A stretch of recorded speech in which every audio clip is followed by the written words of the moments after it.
Halo teman-teman Doomsday School, pada kesempatan kali ini saya akan melanjutkan materi yang sebelumnya telah saya sampaikan. Untuk materi kali ini, saya akan membahas 9 materi dari AngularJS. Kemarin saya baru membahas AngularJS yaitu NG-Model dan NG-App ya teman-teman. Oke, contoh dari project yang kemarin kita buat seperti ini kan.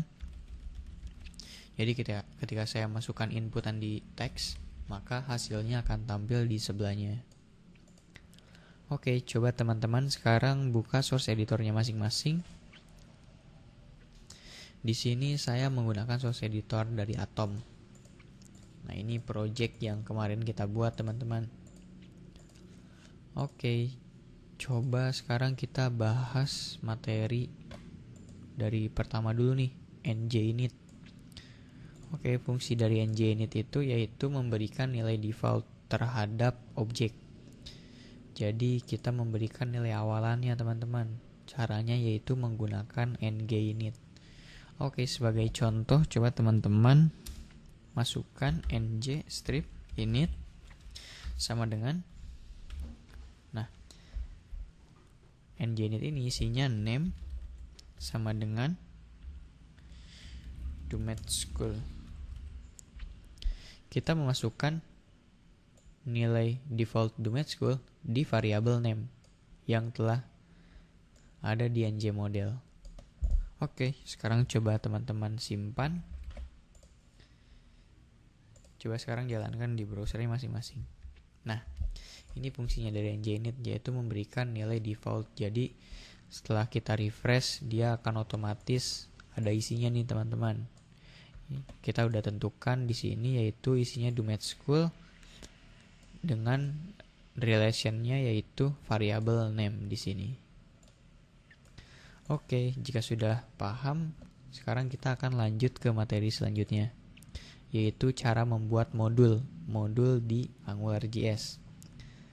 Oke, sekarang buka lagi source editornya. Cara membuat modul yaitu kita harus menggunakan bahasa JavaScript teman-teman. Nah, kita masukkan di tag script ini. Coba teman-teman ikuti cara membuat modul.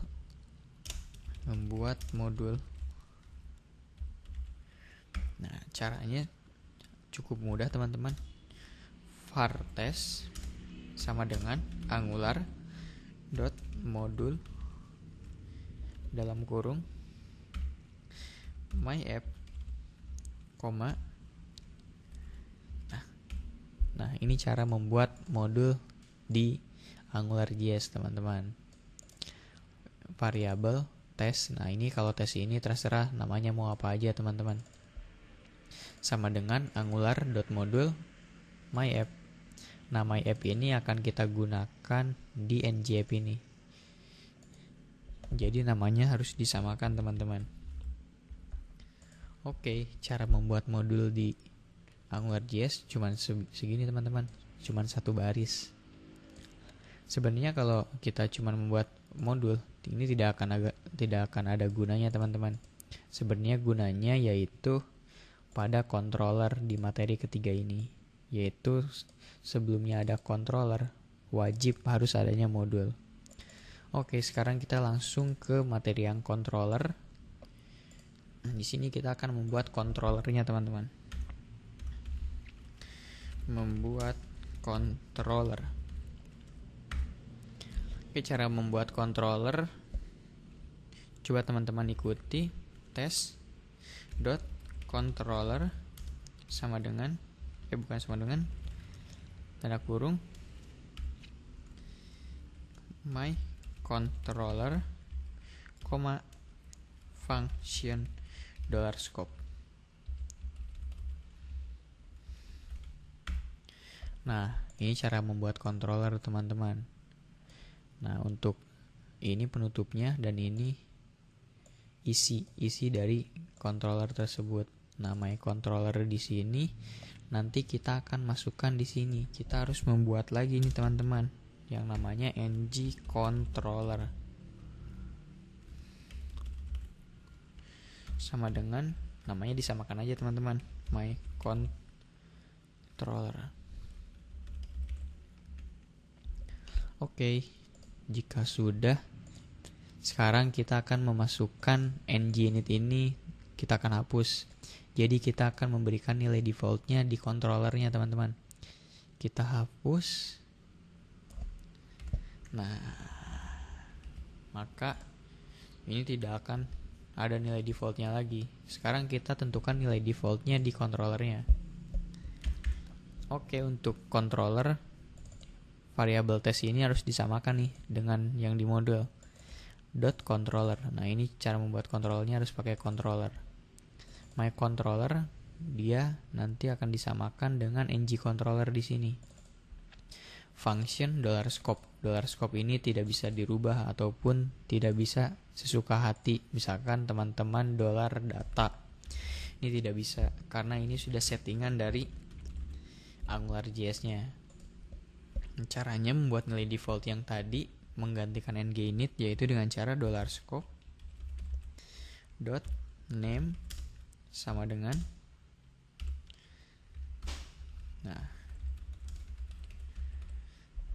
$scope .name. Name ini variabel dari ngModel sama dengan do_school. Nah, ini isinya yang akan kita tampilkan. Oke, sekarang kita save. Coba teman-teman jalankan di browsernya. Nah, seperti ini teman-teman. Jadi nginit kita telah hapus dan gantikan dengan cara controller ini teman-teman. Oke, jika sudah paham, kita lanjut ke materi selanjutnya. Yaitu materi selanjutnya ada yang namanya array dalam AngularJS. Oke, coba buka projectnya lagi. Sekarang kita hapus lagi ininya $scope-nya, di save. Nah, di sini ya kita akan membuat array-nya yaitu kita untuk awalan menggunakan nginit terlebih dahulu ya teman-teman. Nah, array-nya seperti ini. Misalkan name dalam kurung Agung, misalkan Septiadi Dumet School. Nah, misalkan saya mempunyai 4 data dalam array. Nah, kita akan tampilkan nih data array ini nih teman-teman.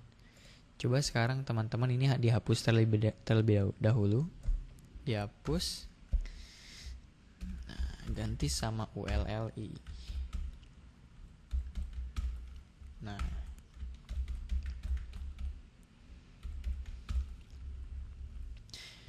kita akan tampilkan array ini di tiap bagian LI ini. Caranya yaitu dengan ngRepeat.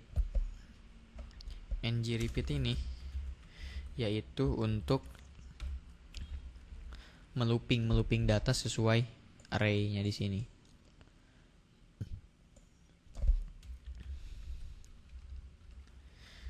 Oke. Misalkan di sini nama variabelnya name, maka kalau misalkan dengan ngRepeat kita harus membuat nama variabel lagi. Seperti contoh di sini saya membuat variabel nama in name. Nah, ini fungsi wajib nih teman-teman di ngRepeat. Nama in name. Jadi kita tidak memakai name ini lagi untuk cara memanggilnya. Jadi kita harus digantikan dengan nama ini. Oke, sekarang kita tampilkan. Yang ditampilkan nama ya teman-teman, bukan name. Karena name ini sudah digantikan dengan variabel nama. Oke, sekarang coba teman-teman jalankan di browsernya. Oh, tidak bisa. Saya akan lihat salahnya di mana. Name sama dengan, ini kurang sama dengan teman-teman. Oke, coba dibuka lagi browsernya. Oke, seperti ini teman-teman. Cara melooping untuk menampilkan data dengan ngRepeat sesuai array yang telah kita buat. Nah, di sini. Oke, jika sudah paham, sekarang kita ke materi selanjutnya yaitu array dengan controller. Nah, di sini kita baru membuat array dengan njinit. Sekarang kita pindahkan ke controller. Coba teman-teman cut. Kita hapus njinitnya. Kita pindahkan ke controllernya di sini. Sama caranya dengan tadi, $scope dot name sama dengan, nah seperti ini teman-teman. Di sini jangan lupa pakai kurung.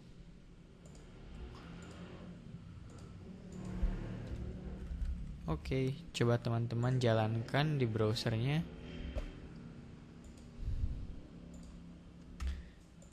Oh, ini error. Coba dihapus kurungnya teman-teman.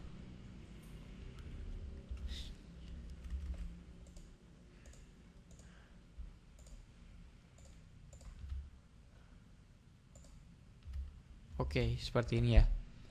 Ini sudah jalan. Tadi saya menambahkan kurung, ternyata tidak memakai kurung di sininya. Ini berbentuknya masih array seperti tadi. Oke, sudah paham cara membuat array di njinit dan di controller. Sekarang kita ke materi selanjutnya yaitu ngrepeat. Oh, ngrepeat ini kita telah gunakan ya teman-teman, tadi kita telah gunakan di sini. Nah, ini fungsi ngrepeat. Fungsinya untuk melooping data sesuai yang kita butuhkan. Kita butuhkannya yaitu sesuai array yang telah kita buat. Oke, karena telah kita bahas, sekarang ke selanjutnya yaitu filter. Nah, filter di sini yaitu untuk menyeleksi, atau kita akan buat yaitu seperti pencarian nanti di sini teman-teman. Jadi ada sebuah teks, akan ada pencariannya. Oke, sekarang coba ke source editornya lagi. Coba teman-teman di atasnya buat input type text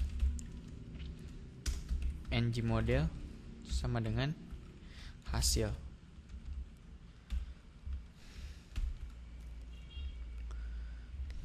Oke, kita telah membuat hasil ngModel. Ini saya telah memberikan variabel terhadap teks tersebut. Sekarang bagaimana nih cara filternya nih? Cara filternya cukup mudah.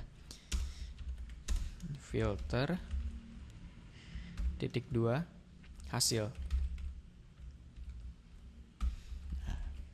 Jadi di ngrepeat ini teman-teman tambahkan tanda lurus filter titik 2 hasil. Coba teman-teman jalankan di browsernya.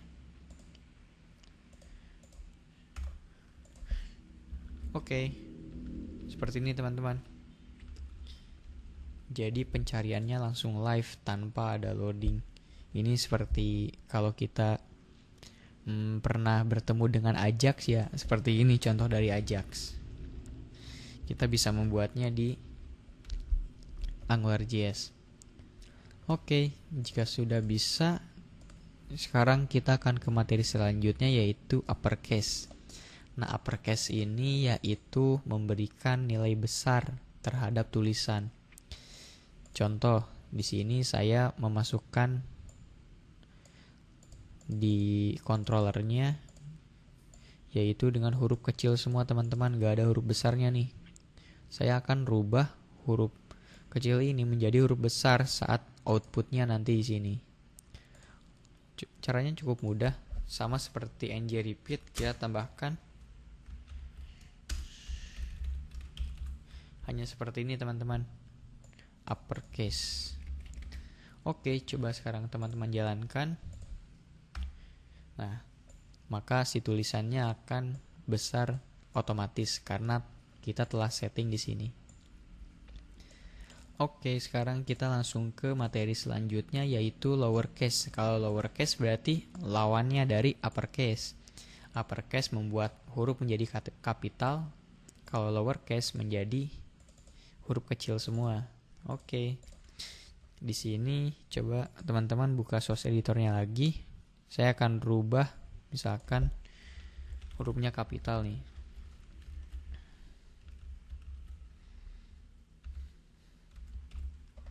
Sekarang saya rubah di sininya uppercase-nya, saya coba outputnya langsung nama variabelnya nama, maka dia akan menampilkan sesuai yang tadi saya input ya teman-teman di controller. Nah, sekarang kita menggunakan fungsi lowercase. Lowercase di sini semua ukuran huruf akan menjadi kecil. Coba sekarang teman-teman refresh. Nah, seperti ini teman-teman. Ukuran hurufnya akan kecil karena kita telah memasukkan fungsi lowercase-nya di sini. Meskipun saya di sininya besar, tapi karena lowercase dia akan kecil semuanya. Oke, untuk materi kali ini cukup sampai di sini. Sampai bertemu di materi selanjutnya ya teman-teman. Untuk materi selanjutnya kita akan membahas yaitu menggunakan ng-include, include template. Lalu saya akan membahas tentang routing di AngularJS. Dan yang ketiga, cara koneksi ke database. Oke, untuk pertemuan selanjutnya saya akan membahas keempat materi ini teman-teman. Sampai berjumpa di video berikutnya.